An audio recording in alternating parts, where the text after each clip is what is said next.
नमस्कार आदाब, न्यू विदर्भ स्वदेशी न्यूजमध्ये आपले सर्वांचे स्वागत। बुलढाणा जिल्हा प्रतिनिधी सय्यद इरफान यांची रिपोर्ट। बुलढाणा येथे आज दिनांक 17 फेब्रुवारी 2026 रोजी हद्दवाढीची हुकुमशाही मोडून काढू, बुलढाणा नगर प्रशासनाविरोधात लगतच्या गावांचा एल्गार। बुलढाणा जिल्हाधिकारी कार्यालयावर आज हजारो ग्रामस्थ धडकले होते। पुरुष आक्रमक होते, महिलांच्या हातात बोर्ड बॅनर होते। उन्हाची पर्वा न करता आबालवृद्ध रस्त्यावर उतरले होते। अर्थात कुठलीच घोषणाबाजी किंवा नारेबाजी नव्हती, कारण मोर्चा मूक होता। सागवन, सुंदरखेड, जांभरून, येळगाव, माळविहीर अशा गावचे महिला पुरुष बुलढाणा नगर प्रशासनाच्या विरोधात एकवटले होते। शहराची ट्रॅफिक जाम करणारा आणि पोलिसांना घाम फोडणाऱ्या हा मोर्चा कशासाठी, असाच प्रश्न तुम्हाला पडला असेल। नगर परिषदेच्या विरोधात ही गाव का पेटलीत, याचं कारण म्हणजे शहराची हद्दवाढ करण्याचा नगर परिषदेनं घेतलेला निर्णय। लगतच्या गावांना शहरात जोडून हद्दवाढीचा प्रस्ताव नगर परिषदेनं घेतलाय।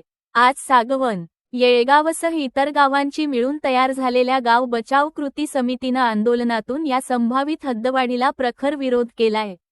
समितीच्या शिष्टमंडळानं जिल्हाधिकारी डॉक्टर किरण पाटील यांना मागण्याचं निवेदन दिलं। हद्दवाढीचा प्रस्ताव रद्द करण्यात यावा, ही मुख्य मागणी करण्यात आलीय। शिष्टमंडळात DS लहाने, सुनील सोनुने, ॲड. दशरथसिंग राजपूत, सतीश भाकरे पाटील, रवींद्र भाकरे पाटील, प्रतीक जाधव, सुरेश कंकाळ, श्रीकांत जाधव, अनिता जाधव आदींचा समावेश होता। निवेदनात म्हटलंय की हद्दवाढीचा प्रस्ताव अन्यायकारक आहे। स्वतःचा ठराव घेऊन स्वतःची हद्दवाढ करवून घेण्याचा कोणताही अधिकार नगर परिषदेला नाही। नगर परिषद हद्दीत सामील व्हायचे की नाही, हे ठरविण्याचा अधिकार जनतेचा, ग्रामपंचायतचा आणि ग्रामसभेचा आहे। वरील सर्व ग्रामपंचायतींनी ठराव देऊन हद्दवाढीला विरोध केला आहे। हद्दवाढ प्रस्तावासोबत तहसीलदार बुलढाणा यांनी नागरिक क्षेत्र व अकृषक क्षेत्र तसेच अकृषक रोजदारीची टक्केवारी याबाबत कुठलीही चौकशी न करता चुकीचे अहवाल दिले आहे। जिल्हाधिकारी आणि नगर परिषदेने अगदी हुकुमशाही पद्धतीने नियमांचे उल्लंघन करून सदरचा हद्दवाढ प्रस्ताव शासनास सादर केलेला आहे। तो आम्हाला मान्य नाही। सदरचा अन्यायकारण आणि गावाच्या सार्वभौमत्वाला बाधा पोहोचविणारा हद्दवाढ प्रस्ताव तात्काळ रद्द करण्यात यावा, अशी मागणी निवेदनात करण्यात आली आहे। गावागावांमध्ये अनेकदा पटत नाही, परंतु 4 ते 5 गावे जर एकत्रितपणे येऊन लढा देत असतील तर नक्कीच प्रकरण गंभीर आहे। कारण आमदार संजय गायकवाड हद्दवाढीसाठी जोरदार प्रयत्न करताय। बुलढाणा नगर परिषदेनं 6 वर्षांपूर्वी 21 डिसेंबर 2020 रोजी यासंदर्भात ठराव घेतलाय, ज्यात सुकाळखेड, माळविहीर, जांभरून, येळगाव, सागवन, सुंदरखेड यांना शहरात अंतर्भूत करावे, असं ठरावात नमूद आहे। त्यावर सूचक म्हणून तत्कालीन नगरसेवक आशिष जाधव आणि अनुमोदक म्हणून दीपक सोनुने यांचा उल्लेख आहे। विशेष म्हणजे तत्कालीन नगराध्यक्षा मो. नजमुन्निसा यांचीही स्वाक्षरी सदर ठरावावर आहे। त्यानंतर संबंधित गावांनी नगर परिषदेला आपला विरोध कळविलाय। मागील 5 वर्ष हे प्रकरण थंड बस्त्यात होतं, परंतु मागील 2 महिन्यांपासून पुन्हा हद्दवाढीच्या प्रश्नानं उचल खाल्लीय। आमदार संजय गायकवाड हद्दवाढीचं जोरदार समर्थन करतायत। विकासासाठी हद्दवाढ आवश्यक असल्याचं त्यांचं म्हणणं आहे। इकडे मात्र गावकरीही आंदोलनाच्या भूमिकेत आहेत। आज मोठ्या संख्येने जनाक्रोश मूक मोर्चा काढण्यात आला। मोर्चानं शहरवासियांचं लक्ष वेधलं होतं। निश्चितच गावकरी जर हद्दवाढीला विरोध करीत असतील तर ही बाब आता जिल्हा प्रशासनापुरती राहिली नाही।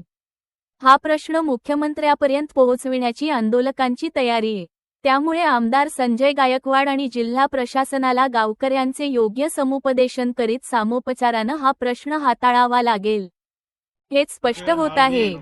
येळगाव या ग्रामपंचायतीचा जो आहे तो नगरपालिकेमध्ये समावेश करण्याच्या संदर्भात एक प्रस्ताव जिल्हाधिकारी कार्यालयातून तिथे गेलेला आहे, शासनाकडे गेलेला आहे। त्यामध्ये खऱ्या अर्थानं सगळ्या ग्रामपंचायतीनं त्यांचं संमती नाकारलेली आहे। सगळ्या ग्रामपंचायतींना ठराव दिलेला आहे की हा नगरपालिकेमध्ये या गावाचा समावेश होऊ नये।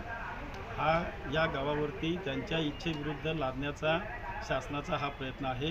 त्या विरोधात आम्ही आज या ठिकाणी मूक मोर्चा केला आणि शासनाला आम्ही विनंती करतो की तुम्ही आम्हाला आमच्या न्याय हक्कावर गदा आणू नका. आम्हाला या नगरपालिकेमध्ये जायचं नाही. आम्हाला त्याच ठिकाणी आमच्या सुखसुविधा तुम्ही द्या. पण नगरपालिकेमध्ये लोक आहेत किती गावचे लोक आहेत? 5 गावचे लोक आहेत, 4 ग्रामपंचायत आहेत. नगरपालिकेमध्ये गेले तर विकास निधी जास्त भेटू शकते, मग विरोध का? मग या सागवण खेड्यापाड्यात लोक माणसं राहत नाहीत का? त्यांना विकास तिथे का नाही देऊ? तिथे म्हणजे शहरात माणसं राहतात आणि तिथे राहत नाहीत का? नाही, हद्दवाढ झाली, शहर झालं तर मग जास्त विकास होईल ना. मग तिथे का नाही करत विकास? तिथे का नाही करत? तिथे का नाही करत? गाव म्हणून का नाही करत? आता एकच बोला ना, ज्याला विचारलं फार मोठा भव्य विशाल मोर्चा बघितला. मंडळी, हा जो मोर्चा जो आहे हा या गावांच्या स्वातंत्र्याची सार्वभौमत्वाशी निगडीत आहे. तो आमच्या मातीचा मुद्दा आहे. आमची माती आम्ही पारतंत्र्यात का टाकावी? आर्टिकल 243 कॉन्स्टिट्यूशनचं, त्या 243 प्रमाणे हे स्वायत्त संस्था आहेत. यांना विचारल्याशिवाय काहीच करता येऊ शकत नाही. आपण पहा, 29/12/2020ला नगरपालिकेने स्वतःहून ठराव घेतला का ह्या सर्व 4 ग्रामपंचायती आमच्या ताब्यात द्या. नगरपालिकेला अशा पद्धतीचा ठराव घ्यायचा अधिकार आहे का की स्वतःहून ते आमच्या ताब्यात द्या म्हणायचा? हा एक प्रश्न झाला. ठीक आहे, प्रस्ताव गेला, त्याचं कोणती शहानिशा झाली नाही या जिल्हाधिकारी लेवलला.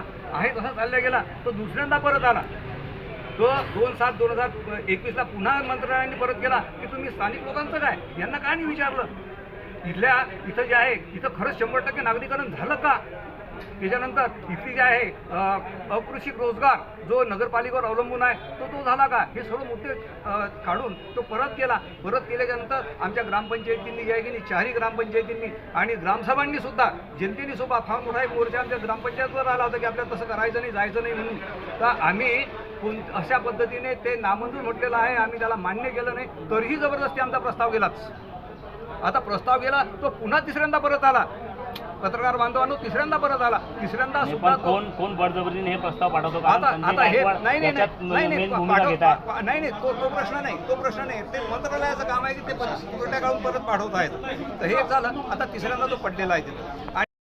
सावळा सुंदरखेड सागवण माळविहीर या ग्रामपंचायतच्या माध्यमातून आम्ही या ठिकाणी एक मूक मोर्चाचं आयोजन या ठिकाणी केलेलं आहे. आणि विषय असा की नगरपालिका हद्दवाढी संदर्भात आम्ही या ठिकाणी उपस्थित झालेलो आहे आणि जिल्हाधिकारी साहेबांना निवेदनसुद्धा या ठिकाणी आम्ही दिलेलं आहे.